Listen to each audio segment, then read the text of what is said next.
ne sera pas toujours Cora. Le groupe Louis Delhaize a annoncé céder l'ensemble de ses magasins Cora et Match au groupe Carrefour.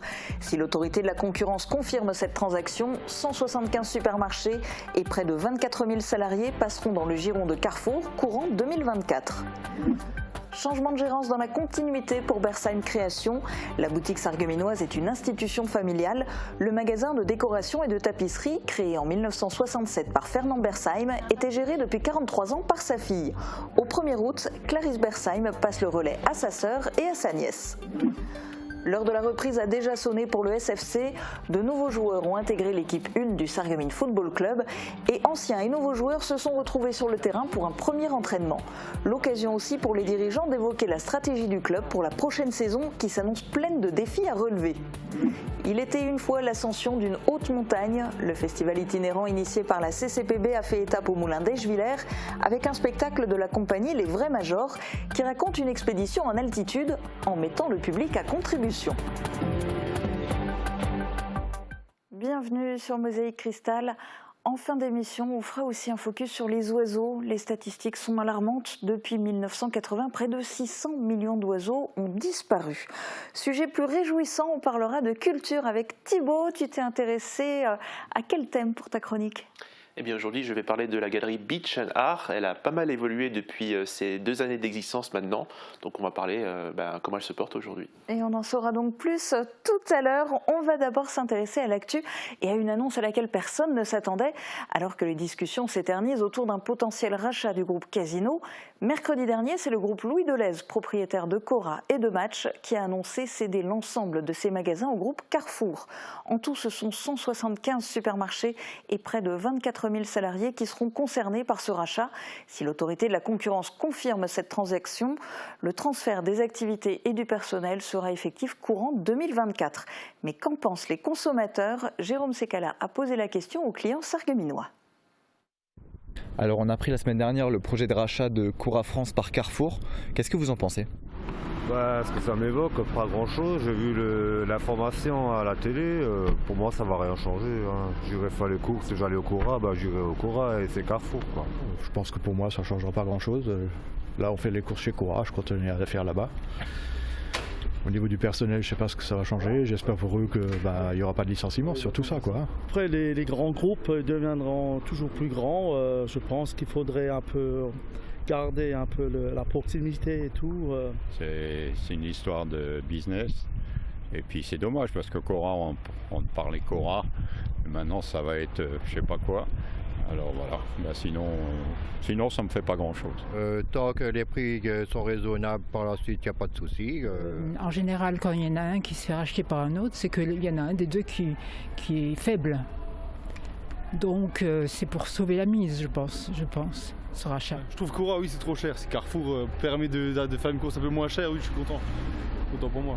Alors, le monopole de Carrefour risque probablement de faire grimper les prix.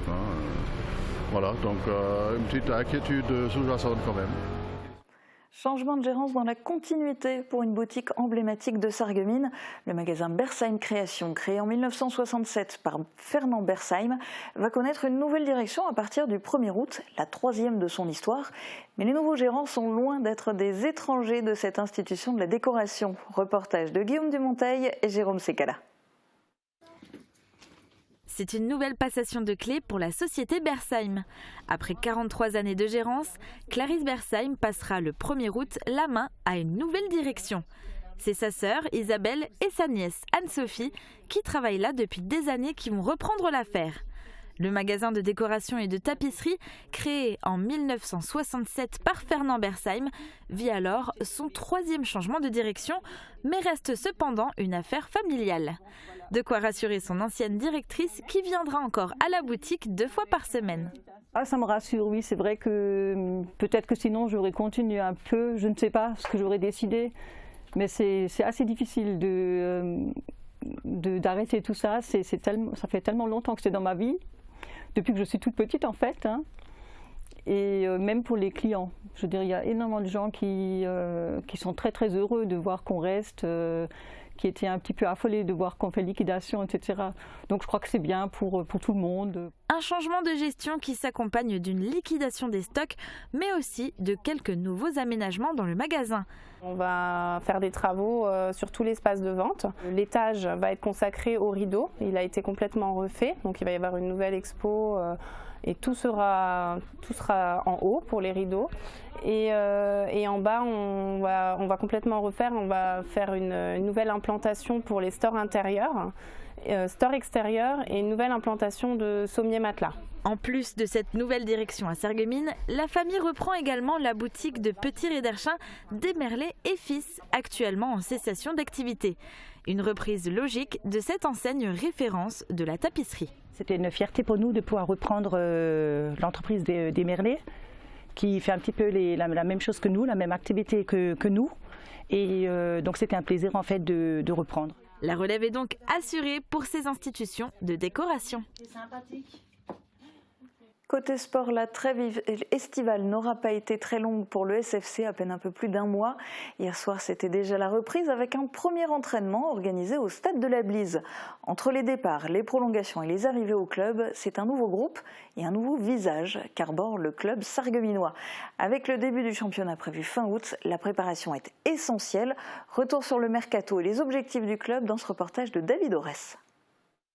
On a tendance à penser que les résultats se construisent début septembre, octobre, novembre, décembre. En fait, non, on n'est même pas là au début, puisque le début pour nous, c'est quand on finit notre saison et qu'on prépare la suivante. La période de mutation à peine dépassée et c'est déjà la reprise pour le SFC. Mardi soir, joueurs et staff du club sarregueminois se sont donné rendez-vous au stade de la Blise pour un premier entraînement. Après un discours des dirigeants sur les objectifs du club, un programme de reprise avec petit footing, échauffement et série d'ateliers avec et sans ballon. Pour le coach, c'est la deuxième saison sous les couleurs du SFC. C'est une première saison qui était, on va dire, ponctuée de haut et de bas. Ce qu'on va essayer de faire, c'est de corriger les bas. Déjà, dans un premier temps, consolider les parties hautes, donc toute la partie du secteur offensif. Une équipe qui a fini deuxième attaque du championnat. Et puis, on a souhaité reconstruire notre secteur défensif de manière à être beaucoup plus compétitif et avec des joueurs performants et d'expérience. Cette année, le mercato s'est relativement bien passé pour le SFC avec 4 départs notables, dont le capitaine de l'équipe Fagnon, Adel Gendez, qui a signé à Homburo. Même chose pour Florian Trimborn. Pierre Oberhauser et Hugo Schonens ont eux rejoint Aaron et Tin Schmidt-Willer. Dans l'effectif de l'équipe 1, 12 joueurs ont décidé de poursuivre l'aventure au SFC, dont certains joueurs clés comme Mohamed Boutargui, Adama Mbaye et Enes Saïn. En provenance de Haguenau, Bischheim ou Sarre-Union, le SFC compte également 7 nouvelles recrues.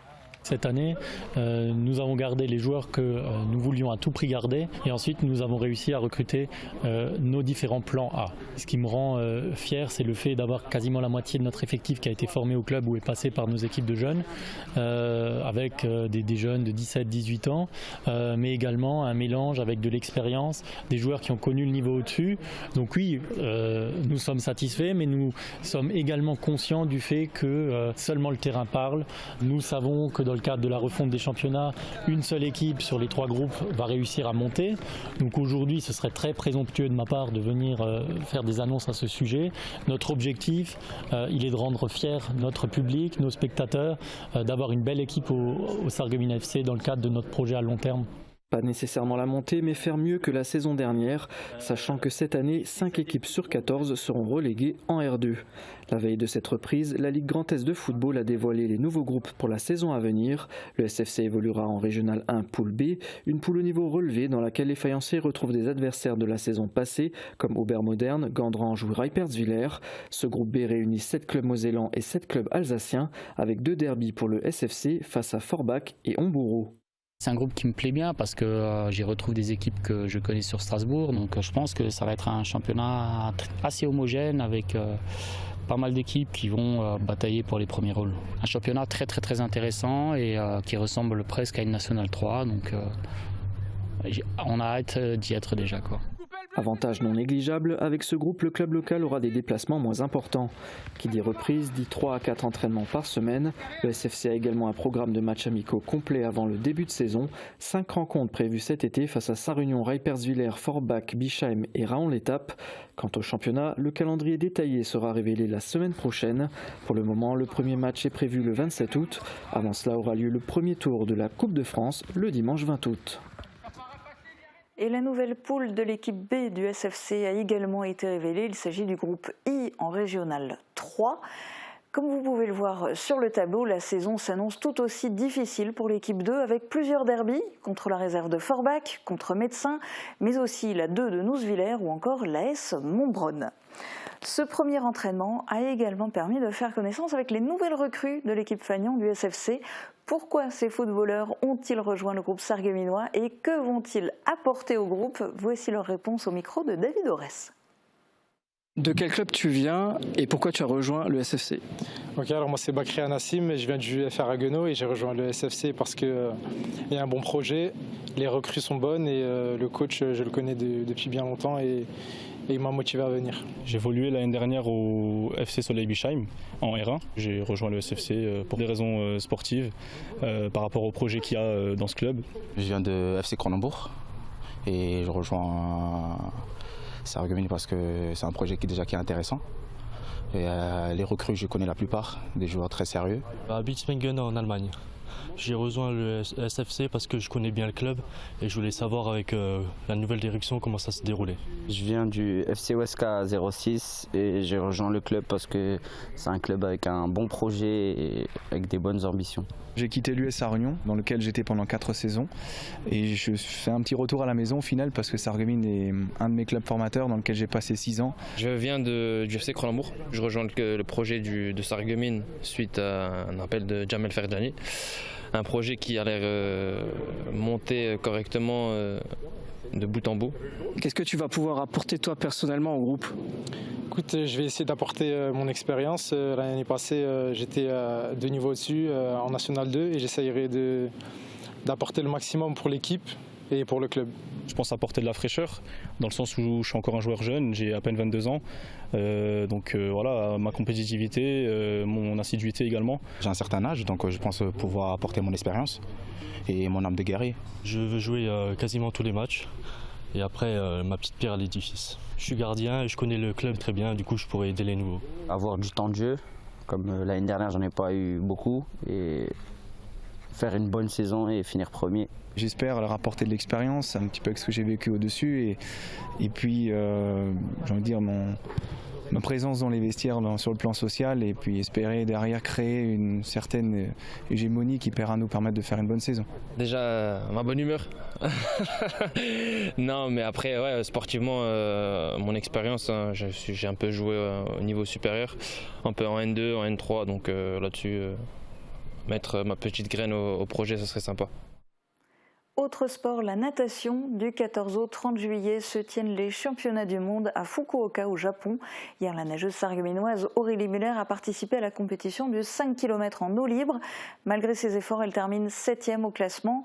Une défaite amère pour la nageuse sarregueminoise qui détenait le titre de vice-championne dans cette catégorie. Dans un post Facebook, Aurélie Muller affirme qu'elle ne baissera pas les bras. On lui souhaite évidemment le meilleur pour la prochaine compétition qui se tiendra à Eilat en Israël en décembre prochain. Aurélie Muller rêve des JO à Paris. De jeunes nageurs se préparent déjà pour beaucoup plus tard. Depuis samedi, des nageurs boliviens s'entraînent à la piscine de Forbach. Une préparation intensive, non pas pour les Jeux Olympiques de Paris 2024, mais pour ceux de Los Angeles 2028. Emma Facchetti et Matteo Philippe les ont rencontrés au bord du bassin de 50 mètres. Depuis le samedi 15 juillet, ces 11 nageurs boliviens de 11 à 20 ans s'entraînent à la piscine de Forbach en vue des Jeux Olympiques de Los Angeles 2028. Ça me fait plaisir beaucoup parce que ici on a plein de temps, on a les installations et ça doit être pour être meilleur tous les jours. Pendant 2 semaines, jusqu'au 1er août, l'équipe bolivienne de natation va s'entraîner 2 fois par jour au sein de cette piscine qui vient tout juste d'être rénovée. C'est un honneur pour nous, d'autant plus qu'on a quand même investi 8 millions dans la rénovation de la piscine, donc c'est vraiment un plus. Ça veut dire que le travail a été reconnu et que voilà, c'est une des plus belles piscines de l'Est-Mosellan. En Bolivie, il y a des infrastructures, mais elles ne fonctionnent pas et elles ne sont pas utilisées par les équipes de natation. Ici, tout fonctionne bien. La température et l'air sont bons, il y a plein d'activités, je suis agréablement surpris.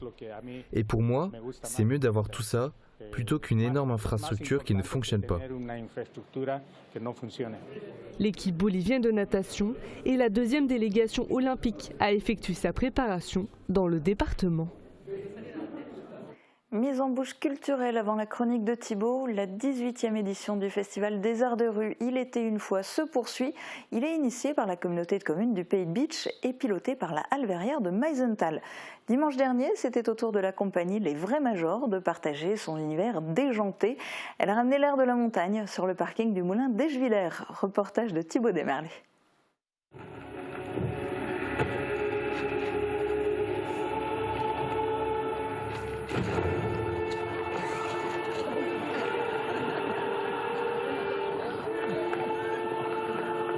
Vous êtes en train d'assister à l'ascension d'une haute montagne au moulin d'Eschviller. Mais en réalité, la compagnie Les Vrais Majors adapte en direct un film allemand des années 30 sur une expédition en haute montagne. Leur spectacle, Der Menschenfresserberg, raconte les coulisses de la création de cette adaptation en théâtre de rue. Le public est mis à contribution dans le processus, notamment pour recréer le vent.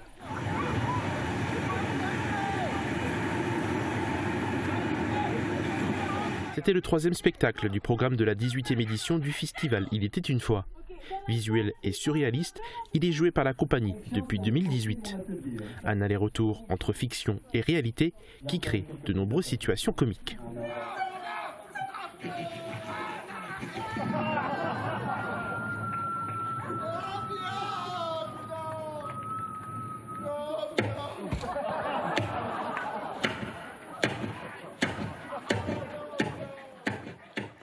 Et Thibaut va me rejoindre dans un instant pour un tour d'horizon culturel. On regarde d'abord les prévisions météo pour demain.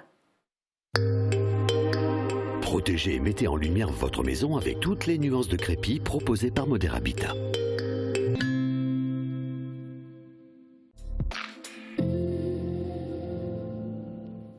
Bonjour tout le monde, la journée de demain sera un copier-coller de celle d'aujourd'hui. La matinée sera très ensoleillée et on retrouvera quelques nuages inoffensifs en soirée.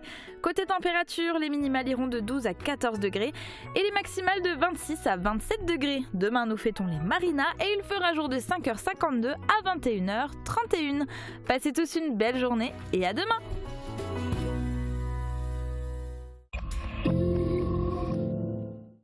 Le Festival Les Étendards nouvelle édition, spectacles, concerts et cinéma en plein air du 24 juin au 26 août.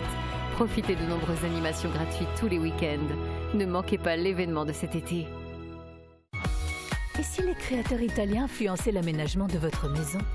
Cuisine, salle de bain, carrelage, Cesa au centre de la Rotonde à Sarreguemines vous propose un vaste choix et un excellent rapport qualité-prix. Je m'appelle Thomas, j'ai 23 ans, j'habite à Sarreguemines, je suis animateur au périscolaire des Francas le midi. Je suis heureux de venir le matin, je suis heureux de faire de nouveaux projets. Vous aussi, devenez animatrice ou animateur chez les Francas. Et si vous rejoignez le Mibel Group ? Dans une unité de production à taille humaine, basée à Sarreguemines et qui œuvre dans les domaines du bien-être, de la santé et de la beauté. Vous souhaitez piloter la fabrication de nos produits, vous êtes appliqué et méthodique ? Alors venez rejoindre nos équipes en tant que conducteur d'installation chimique. Vous serez notamment amené à peser, fabriquer nos recettes tout en proposant des améliorations des différents équipements. N'hésitez pas à postuler en envoyant votre candidature à rh.ondal@mibelgroup.com.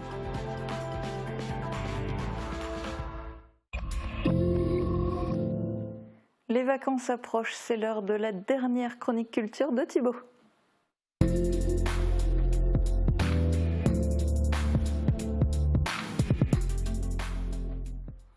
Et Thibaut, avant de nous parler de la galerie Beach & Art, tu vas nous donner un petit peu des idées de sortie, il y a plein de choses. Et oui, comme d'habitude, et cette semaine, il y a pas mal de choses à faire dans les prochains jours. On commence tout de suite avec Sarah Albe et son soir d'été. Ce sera ce vendredi de 17h à 22h30. L'événement se déroulera sur le parvis de la mairie. Une trentaine d'exposants, producteurs et artisans proposeront leurs marchandises. Il y aura de la restauration sur place avec un concert gratuit de Live Connect. À Beach, cette fois-ci, au Jardin pour la Paix aura lieu le premier dîner étoile de l'été. Ce sera ce vendredi à 19h.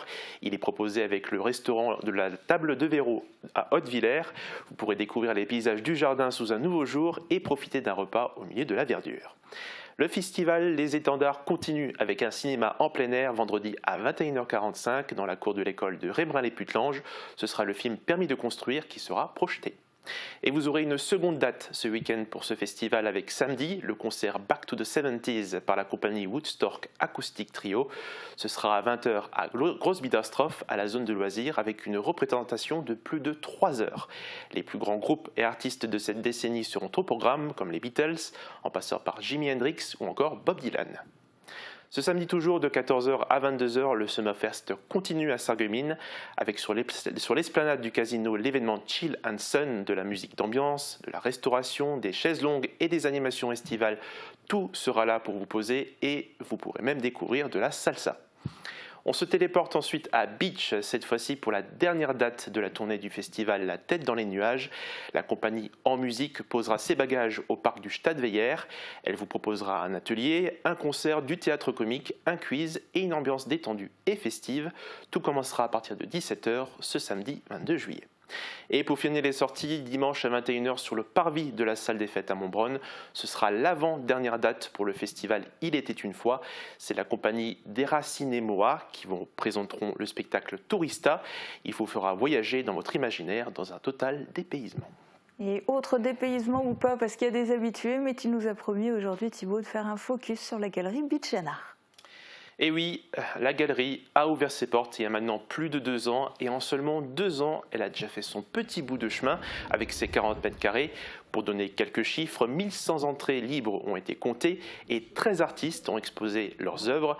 À noter aussi que tous les artistes ont pu effectuer des ventes auprès du public. Et quel est le profil alors des personnes qui viennent voir les expositions ?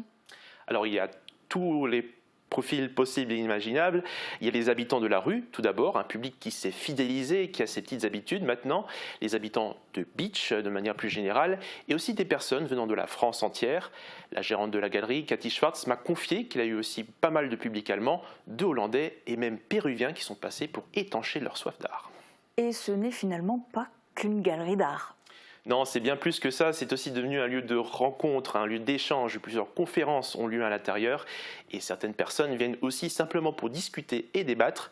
Il y a aussi des collaborations qui sont faites avec les EHPAD et les écoles. Donc en fait, il y a eu une vraie évolution depuis le début. Et oui, si au début cela avait du mal à démarrer, eh bien aujourd'hui ça n'arrête pas de circuler, de bouger pendant des heures, pendant les heures d'ouverture. La galerie s'est déjà forgée une bonne réputation pour les années à venir. On écoute sa gérante. Un autre chiffre intéressant, c'est les réservations d'artistes jusqu'à début 2025. Imaginez, nous n'avions même pas posé cette question. On partait du principe qu'il fallait essayer, qu'il fallait donner un coup de pouce à la culture à Beach, qu'il fallait aussi développer un tout petit peu, mais tout de même, ça a son importance, l'activité de la rue. Et ça aussi, ça fonctionne. Alors vous le savez, dans ce genre de structure, on trouve parfois à portée de main un petit carnet de notes, un livre d'or comme on l'appelle, où les personnes peuvent laisser une trace de leur passage en donnant leurs sentiments sur la galerie ou l'exposition. Cathy Schwartz a tenu à nous lire un petit message. À chaque passage, je suis émerveillée et je n'attends qu'une seule chose, prendre mon pinceau à la main et ne plus penser au lendemain. Alors, petite phrase, moi, qui me fait terriblement plaisir. Cette galerie est un miracle pour la ville de Beach. Voilà, ça c'est un petit texte d'une jeune femme qui est passée par là et qui vient régulièrement. Et Thibaut, actuellement, cette galerie n'est pas vide. Il y a un artiste qui expose ses œuvres en ce moment. Oui, tous les 2 mois, il y a un artiste qui expose et il s'agit cette fois-ci de Pierre Landman. Il est originaire de Bitche, il a découvert son âme d'artiste depuis tout petit. Il a démarré en tant qu'apprenti peintre en bâtiment. Il a étudié notamment à l'École des Arts Décoratifs de Strasbourg dans la section céramique. Et au fil de ses voyages, il trouve l'inspiration pour réaliser ses œuvres personnelles. Il était aussi peintre-décorateur quand il est allé au sud de la France. Et aujourd'hui, cela lui fait quelque chose d'exposer chez lui. Ça me fait plaisir, c'est un honneur de revenir à Bitche, où j'ai fait quelques tentatives il y a 40 ans, notamment les premières rencontres création à la Citadelle, où on avait investi le haut de la Citadelle, avec des galeries, on vivait même là-haut complètement pendant tout un été. Alors la majorité de ses œuvres qu'il expose sont récentes, moins de 10 ans d'âge, et pour peindre, eh bien, il capture des instants qu'il observe tout simplement. J'observe en permanence, donc ça peut être le monsieur qui passe là, dans la rue, il peut me donner une idée de peinture. Voilà, j'ai vu cette dame là, sur une plage à Varadero, je l'ai vue, évidemment j'ai photographié de dos pour pas qu'il y ait de soucis de droit à l'image, mais de toute façon elle fonctionne très bien comme ça. Et il ne fait pas que peindre. Et non, c'est vraiment un artiste multifacette, c'est un besoin pour lui de se diversifier. Alors on a parlé de la peinture, mais il fait beaucoup de céramique également. Il se fait vraiment plaisir dans toutes les disciplines. Pour ce qui est de la céramique, il n'utilise pas un mode de cuisson classique, il a utilisé ce que l'on appelle une cuisson primitive. C'est des pièces qui sont cuites dans mon jardin, on va dire dans une fosse. Enfin, on a un contact direct avec le feu. On sort les pièces avec des pinces, on enfume ou on met dans l'eau. Enfin, alors que le procédé céramique, il faut cuire pendant 10 heures dans un four fermé et attendre 10 heures au moins pour les sortir. Alors que, si vous voulez, c'est un raccourci. Et on arrive à faire des effets spéciaux, des enfumages comme ce petit cochon là. Oui. Et si vous voulez le voir, le rencontrer et voir ses œuvres, eh bien il va travailler en live prochainement. Vous pourrez voir une création en direct d'une peinture qu'il va réaliser à l'extérieur de la galerie pour les estivales de Bitche. Ce sera pour la fin du mois de juillet. La date sera précisée plus tard dans le programme. Je ne vous en dis pas plus sur cette peinture. Vous pourrez aller la voir et la découvrir sur place. Eh bien, merci beaucoup Thibaut et on te retrouve demain sur ce plateau dans un tout autre contexte puisque tu viendras nous synthétiser la séance qui a lieu ce soir, le conseil communautaire, la communauté de communes du Pays de Bitche. Donc on te retrouve demain. Et pour le moment, on regarde vers le ciel, alors pas pour la météo, mais pour s'intéresser aux oiseaux. Depuis 1980, près de 600 millions d'oiseaux ont disparu. Des statistiques alarmantes qui poussent de nombreuses associations de protection de la faune et de la flore à se mobiliser pour préserver ces volatiles essentiels au maintien de notre environnement. Rencontre aujourd'hui avec un spécialiste de la question en Moselle, Baptiste Luçon. On les entend siffler et chanter, mais il est plus difficile de les apercevoir. En l'espace de 40 ans, 600 millions d'oiseaux ont disparu à travers l'Europe. Des chiffres à la baisse qui inquiètent les organisations de protection des oiseaux qui œuvrent au quotidien pour leur préservation. C'est le cas de Baptiste Luçon, spécialisé sur ces enjeux en Moselle. Sur notre territoire, ce qui a le plus tendance à disparaître, c'est les espèces, plutôt les petites espèces liées aux zones de campagne. Rural, c'est-à-dire typiquement le moineau friqué, le verdier, le chardonneret. Le chardonneret par exemple qui a perdu en 20 ans environ 30% de ses effectifs. Des disparitions qui s'expliquent notamment par une agriculture intensive, l'usage de pesticides, mais aussi le retournement des prairies et le fauchage des haies, des pratiques qui mettent en péril l'habitat naturel des oiseaux. Mais le phénomène tend à s'estomper grâce aux nouvelles gestions de l'environnement. Dans le monde agricole, il y a une conscience qui émerge pas mal, avec des replantations de haies en bord de chemin quand ça va bien, ou des plantations d'arbres isolés. À plus petite échelle, de nombreuses initiatives sont mises en place pour contribuer à la préservation des espèces, notamment menées par les collectivités comme la création de nouveaux îlots de verdure, la tonte raisonnée, la sensibilisation au grand public et la pose de nichoirs. On a à la ville de Metz 252 nichoirs, alors principalement des mésanges, qui ont l'avantage en plus de manger les chenilles processionnaires. Et contrairement à ce que l'on pourrait croire, les pigeons nécessitent eux aussi une attention bien particulière. Ils assurent la régulation de l'écosystème de la faune aviaire en évitant l'installation d'autres oiseaux nuisibles à certaines espèces. C'est normalement un oiseau qui vit dans les bois, mais maintenant il vient en ville. Mais néanmoins, ce qu'on veut, c'est faire accepter à l'habitant la présence du pigeon, mais surtout préserver les équilibres. En tant que particulier, vous pouvez à votre manière contribuer au maintien de cet équilibre, en posant des nichoirs directement dans votre jardin, en évitant de tailler vos haies lors des périodes de nidification, de la mi-mars à la mi-août, et en nourrissant ces volatiles de graines et d'eau exclusivement.